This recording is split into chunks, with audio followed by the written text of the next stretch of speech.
بسم اللہ الرحمن الرحیم۔ محترم ناظرین، السلام علیکم ورحمۃ اللہ وبرکاتہ۔ اللہ کی ذات سے امید ہے آپ بخیر و عافیت ہوں گے۔ الخادم یوٹیوب چینل پر حضرت محمد عربی صلی اللہ علیہ وسلم کی زندگی پر بننے والی سیریز میں آپ کا استقبال ہے۔ تو چلیے ناظرین، آج ہم آپ کے سامنے اسلام میں جنگ کی شروعات کیسے ہوئی اس موضوع کو لے کر حاضر ہوئے ہیں۔ آپ صلی اللہ علیہ وسلم مکہ کے اندر چند سال تک رہے اور یہاں کے لوگوں نے آپ کو پریشان کیا، چین کی زندگی آپ کو جینے نہیں دی۔ اللہ تعالیٰ کی طرف سے حکم ہوا کہ آپ مدینہ ہجرت کریں۔ یہاں آنے کے بعد آپ صلی اللہ علیہ وسلم نے سکون کی سانس لی، لیکن کفار مکہ کی سازشیں رکی نہیں اور نہ تھمی، بلکہ وہ روز بروز بڑھتی ہی جا رہی تھی۔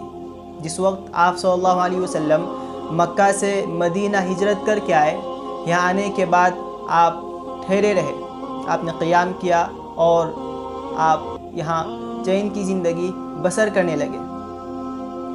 تو کفار مکہ کی طرف سے عبداللہ بن ابی بن سلول کے نام ایک خط آتا ہے، جس کے اندر یہ لکھا ہوا رہتا ہے: انکم آویتم صاحبنا وإنا نقسم بالله لتقاتلنه او تخرجنه او لنسيرن إليكم بأجمعنا حتى نقتل مقاتلكم ونستبيح نساءكم، کہ تم نے ہمارے ایک آدمی کو پناہ دی ہے، خدا کی قسم یا تو تم اس کو نعوذ باللہ قتل کرو یا اپنے دیار سے نکال دو، ورنہ ہم اپنی طاقت اور اپنی پوری جمعیت کے ساتھ تم پر حملہ کر دیں گے اور تم میں سے کسی کو نہیں چھوڑیں گے اور تمہاری عورتوں پر اپنی منمانی چلائیں گے۔ بات یہیں پر نہیں رکتی، بلکہ اسی زمانے کا ایک واقعہ ہے کہ حضرت سعد بن معاذ رضی اللہ تعالیٰ عنہ مکہ کے اندر کعبۃ اللہ کا طواف کر رہے تھے۔ دوران طواف ابو جہل نے دیکھا اور کہا کہ سعد بن معاذ، آج اگر تم امیہ کے ساتھ نہ ہوتے تو بچ کر واپس نہیں جا سکتے تھے۔ سن 6 ہجری تک یمن کے لوگ آپ صلی اللہ علیہ وسلم سے ملاقات نہیں کر سکتے تھے۔ جس وقت بحرین سے عبد القیس کی سفارت آئی تو ان لوگوں نے کہا کہ مصر والوں نے ہمیں آپ سے ملاقات کرنے سے ہمیشہ روکا، جس کی وجہ سے ہم آپ سے مل نہیں سکتے تھے۔ اسی طرح سے مدینہ کے شروع کے ایام آپ صلی اللہ علیہ وسلم اور صحابہ اکرام رضی اللہ تعالیٰ عنہم اجمعین وہ راتوں کو جاگ جاگ کر بسر کیا کرتے تھے۔ ایک روایت ہے، کان رسول اللہ صلی اللہ علیہ وسلم اول ما قدم المدینہ یسحر من اللیل۔ یہ صحیح نسائی کی روایت ہے کہ آپ صلی اللہ علیہ وسلم اول جب مدینہ آئے تو آپ راتوں کو جاگا کرتے تھے۔ بخاری کتاب الجہاد کے اندر یہ بات ہے کہ آپ صلی اللہ علیہ وسلم نے یہ تمنا ظاہر کی کہ آج کوئی اچھا آدمی مجھے پہرا دیتا، تو لہذا حضرت سعد بن وقاص رضی اللہ تعالیٰ عنہ وہ تلوار رہ کر آپ صلی اللہ علیہ وسلم کا رات بھر پہرا دیا، تو آپ صلی اللہ علیہ وسلم نے آرام کیا۔ اسی طرح سے اس سے بڑھ کر حاکم کی روایت میں ہے، عن ابی بن کعب رضی اللہ تعالیٰ عنہ لما قدم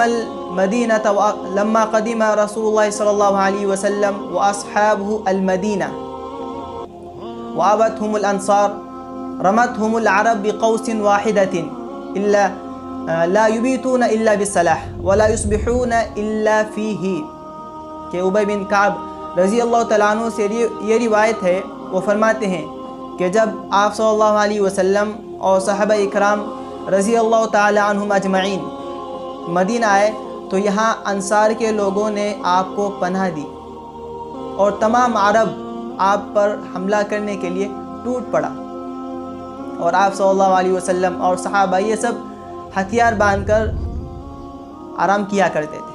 تو ناظرین، یہ چند وجوہات تھے جن کی وجہ سے صحابہ اکرام رضی اللہ تعالیٰ عنہم اجمعین کو کفار کے خلاف قدم اٹھانا پڑا۔ کفار مکہ نے جو آپ پر مظالم ڈھائے ہیں ان کے بدلے کا موقع تھا، اور ایسا بھی نہیں ہے کہ آپ نے ان کے ایک طرح کے ظلم کرنے پر فوراً آپ ان کے مد مقابل آئے ہو۔ آپ نے ان سارے مظالم کو سہا، ان کو برداشت کیا، پھر اللہ تعالیٰ کی طرف سے اجازت مل گئی۔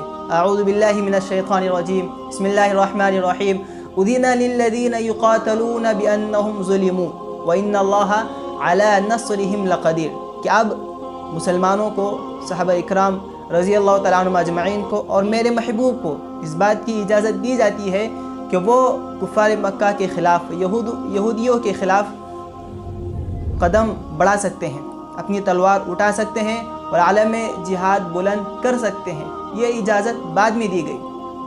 تو لہذا ناظرین، آپ کو پتہ چل گیا ہوگا کہ کیا وجوہات تھے اور کیا اسباب تھے جس کی وجہ سے آپ صلی اللہ علیہ وسلم کو ان کفار مکہ کے خلاف آگے آنا پڑا۔